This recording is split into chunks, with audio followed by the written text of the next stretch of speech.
welcome back. Kali ini kami akan lanjut membahas series terbaru dengan judul Aku Tak Membenci Hujan. Tapi sebelum itu jangan lupa untuk selalu support channel kami dengan cara like, share, subscribe, dan jangan lupa follow sosial media kami ya. Oke, langsung saja kita bahas series Aku Tak Membenci Hujan episode 5. Malam itu, mamanya Karang kembali memimpikan kejadian hari di mana dia diperkosa, dan itu membuatnya sangat ketakutan. Di sisi lain, saat di sekolah, Karang tak sengaja menabrak Rain, dan karena hal itu, Karang mengatakan, makanya kalau jalan jangan sambil ngegosip untuk nabrak gue, masih bisa gue tangkap. Mendengar hal itu, Rain menanyakan apakah Karang baik-baik saja, dan Karang mendengar hal itu pun langsung mengatakan, emangnya gue kenapa? Emangnya Karang sebelumnya gak pernah baik sama lo? Cewek manis kayak lo gak pantas dijutekin. Kayak lo itu gak pantas dijutekin. Nah, karena perkataan Karang, Rain mengajak Karang untuk pergi ke kantin. Namun tiba-tiba Orion dan Luka mengajak Karang untuk berbicara sesuatu. Mereka mengatakan jika selama Karang menjadi Aga, Karang tidak boleh memberikan harapan ke Rain. Namun Karang tidak memperdulikan hal tersebut. Saat pulang sekolah, Karang mengajak Launa untuk pergi bersamanya karena Karang ingin berbicara dengan Launa. Sempat menolak, namun karena Karang memaksa, akhirnya Launa ikut bersama dengan Karang. Nah, di satu sisi, Rain melihat Launa yang memasuki mobilnya Karang sambil mengatakan, ngapain Launa masuk ke mobilnya Karang? Dan di saat itu, ada Thalia dan juga Gladys. Thalia mengatakan, udah deh Rain, lo tuh gak pernah bisa dapetin Karang. Mendengar hal itu, Rain mengatakan, mau gue suka sama Karang atau enggak, itu urusan gue, jadi lo gak usah ikut campur. Lagian kita juga gak selevel, males banget ngomong sama kalian. Saat Rain pergi, Gladys dengan sengaja menyandung kakinya Rain, dan itu membuat Rain hampir terjatuh. Nah, karena hal itu, Rain langsung menjambak rambutnya Gladys. Sempat terjadi pertengkaran, namun beruntung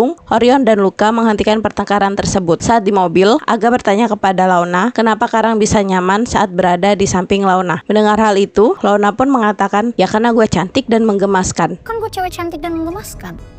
Nih ya, mungkin Karang itu bisa melihat ketulusan hati gue. Orang selembut hatinya Karang pasti bisa membaca hati orang lain. Atau bisa jadi Karang itu butuh orang yang hatinya tulus kayak gue dan teman-teman yang lain. Mendengar hal itu, Aga pun mengatakan jika dirinya sedikit mengerti kenapa Karang bisa nyaman dengan Launa, walaupun Launa sedikit menyebalkan. Dan mungkin itu yang Karang butuhkan, sedikit menyenangkan dan beri dia kehidupan. Mendengar hal itu, Launa mendadak diam. Nah, melihat hal tersebut, Aga menanyakan kenapa Launa tiba-tiba diam. Launa pun menjawab, otaknya sedikit lemot karena perutnya sakit. Launa pun meminta Aga untuk mencari toilet. Setelah Launa selesai dari toilet, sialnya Launa diganggu oleh preman-preman yang ada di taman. Nah, karena hal tersebut, Aga langsung menghajar preman-preman tersebut hingga mereka lari. Nah, karena kejadian itu, Launa mengatakan ke Aga jika semuanya itu bisa diselesaikan secara baik-baik, bukan malah membuat mereka babak belur seperti itu. Mendengar perkataan Launa, Aga mengatakan tinggal bilang terima kasih aja susah banget, atau emang lo orangnya gak bisa bilang terima kasih. Mendengar hal itu, Launa mengucapkan terima kasih kepada Aga karena telah menolongnya. Makasih. Launa juga mengatakan kepada Aga untuk mengembalikan Karang karena Launa merindukan Karang. Karena hal itu, Aga mengatakan lo gak bisa manggil Karang lewat gue. Kalau lo mau dia keluar, panggil sendiri. Suruh pengecut itu keluar dari tempatnya. Karena perkataan Aga, Launa pun langsung memanggil Karang sambil mengusap badannya Karang dengan mengatakan, Karang, lo nyaman banget ya di sana. Lo tahu nggak, hujan yang lo benci itu hampir nggak pernah turun. Tiap hari langitnya cerah. Jadi tolong bangun dong Rang. Nanti kita naik ke rooftop, nikmati sandwich buatan mama. Emangnya lo nggak mau lihat langit yang indah bareng gue? Karang Samudra, please, jangan sembunyi lagi. Kalau lo emang sangat rapuh untuk memikul semuanya, lo bisa bagi ke gue. Gue akan dengan senang hati mendengarkan lo. Tapi ayo bangun dulu, balik yuk. Karang, gue kangen banget sama lo. Nah, karena perkataan Launa, akhirnya Karang pun kembali. Saat itu, Karang mengatakan jika dirinya mendengar samar suara Launa. Namun Karang yakin jika suara yang didengar adalah memang suara Launa. Karang juga mengatakan tiba-tiba ada yang mendorong jiwanya untuk kembali. Mendengar hal itu, Launa mengatakan,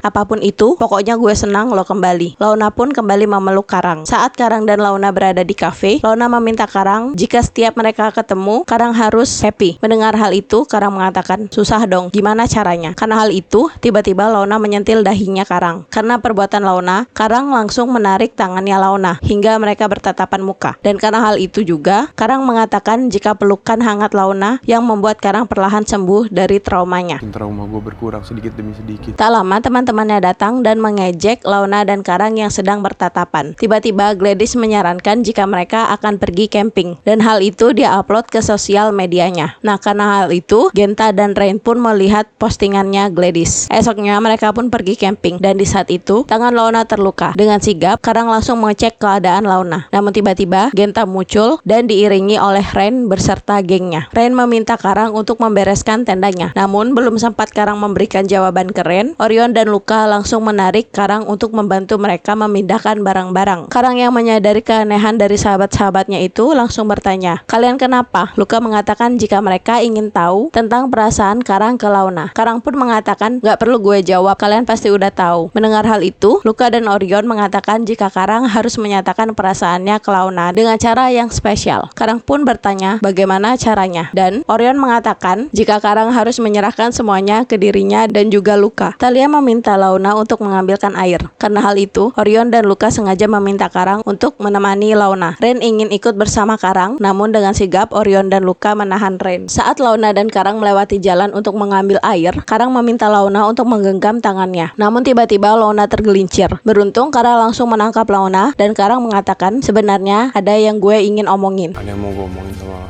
Namun belum sempat Karang menyelesaikan omongannya, tiba-tiba Genta muncul dengan membawa balok kayu dengan mengatakan, "Awas, ada tawon." Tak lama Karang menarik tangannya Launa untuk mengambil air karena pasti teman-temannya membutuhkannya. Namun tiba-tiba Genta menahan tangannya Launa sambil mengatakan, "Mending lu ikut gue, lo gak sadar dia itu modus." Nah, mendengar hal itu, Karang mengatakan, "Lu pergi sama gue dan harus balik sama gue." Namun Genta menarik tangannya Launa kembali dan itu membuat Launa menghempaskan tangannya Genta dan mengatakan, "Gue gak mau ikut sama lu." Launa pun pergi sambil menarik tangannya Karang. Nah, karena perbuatan Launa, Karang pun berkata dalam hatinya, "Launa, tolong jangan kasihani aku, tapi cintai aku selayaknya. Jangan berdiri di depan seraya memandangku dengan iba, tapi berjalanlah di sampingku dan temani aku untuk melewati jalan setapak yang sempit ini." Saat itu, Launa pergi untuk membeli sesuatu. Awalnya Thalia ingin meminta Karang untuk menemaninya, namun Launa mengatakan jika dirinya bisa sendiri. Nah, di satu sisi, Rain melihat Launa yang pergi sendirian pun mengikuti Launa. Saat itu, Launa bertanya ke seseorang di mana warung di dekat sini dan toilet. Orang tersebut menunjukkan arahnya. Saat di toilet, Rain dan temannya sengaja mengunci Launa dari dalam. Tak habis pikir, Launa pun langsung memutuskan untuk keluar melalui jendela. Di sisi lain, Karang mencari keberadaan Launa. Namun Thalia mengatakan jika Launa pergi membeli sesuatu. Karena hal itu, Karang langsung mencari keberadaan Launa. Waktu berlalu dan malam pun tiba. Namun Launa tidak kunjung kembali ke tenda. Sampai akhirnya teman-temannya memutuskan untuk mencari keberadaan Launa. Setelah beberapa waktu, akhirnya Genta menemukan Launa. Di sisi lain, Karang diberitahu jika mamanya mabuk di sebuah bar. Dan saat Karang sampai di bar, mamanya mengatakan jika seharusnya Karang tidak lahir di dunia ini. Dunia ini terlalu kejam buat kamu. Mama nyesel udah ngelahirin kamu. Tapi bukan karena mama benci sama kamu. Cuma melahirkan kamu ke dunia ini adalah sebuah kesalahan. Mama capek, Karang. Mama mau pergi jauh ke tempat di mana mama nggak ngerasain sakit lagi. Kamu mau ikut? Mendengar hal itu, Karang mengatakan jika dirinya mau ikut kemanapun mamanya pergi. Namun saat itu mamanya mengatakan jika dirinya mau pergi ke langit, terbang bersama malaikat. Mendengar hal itu, Karang bersedih sambil mengatakan jika dia tidak mendapatkan cinta mamanya di dunia, Karang mau ikut mama ke langit. Tak lama mamanya mengatakan bagaimana dengan biru, dan Karang pun mengatakan kemanapun, apapun yang mama lakukan, tolong jangan tinggalin Karang sendiri lagi, Ma. Kalaupun harus pergi, seharusnya itu Karang, karena mama pasti lebih bahagia kalau Karang gak ada. Mendengar hal itu, mamanya menanyakan, "Kalau kamu pergi, apa iya mama akan lebih tenang dan bahagia? Kalau kamu gak ada, apa bisa mama bahagia sekarang? Apa bisa mama bahagia Karang? Apa iya?" Kemudian mamanya pingsan dan Karang memutuskan untuk membawa pulang. Saat di rumah, Karang menatap pilu mamanya yang sedang tidur. Sambil menggenggam tangan mamanya, Karang mengatakan, "Mah, Karang gak tahu harus senang atau sedih ngelihat mama kayak gini. Yang jelas, Karang gak akan ngelupain momen-momen seperti ini, Mah. Saat dimana Karang bisa lihat mama sedekat ini, bahkan bisa pegang tangannya mama." Karang meletakkan kembali tangan mamanya dan mengatakan, "Selamat istirahat, Ma." Setelah itu, Karang pergi meninggalkan mamanya. Esoknya, Genta mendekati Launa, namun saat mereka duduk berdua, Karang melihat Genta yang sedang merangkul Launa. Oke guys, sampailah kita di penghujung cerita. Untuk mengetahui kelanjutan ceritanya, tetap stay di channel YouTube kami. Thank you for watching and see you.